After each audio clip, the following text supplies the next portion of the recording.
Ta velika zgrada je rezultat aktivnosti novopečenog tajkuna u Sarajevu. Ste čuli to?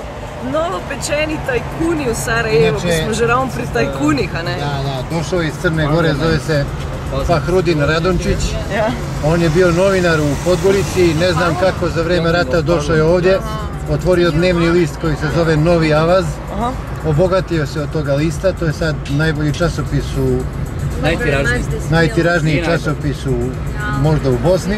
Razumete, ne? Da pač je prišel sem in da je to novinar. A nakon toga je ušao je u nove investicije u građevinarstvo i jedna od tih investicija je upravo ova kula koja se uskoro završava, a čuo sam ovih dana da će da gradi još jednu takvu. Ja, valjda će pa tajkun, a ne? Normalno. Skratka, da ne te misli, da so samo Sloveniji tajkuni, polno jih je tudi v Bosni, Črni Gori. Imate v Črni Gori? Kako ne, imamo. Imate. A prvi je naš premijer Milo Đukanović. Opa.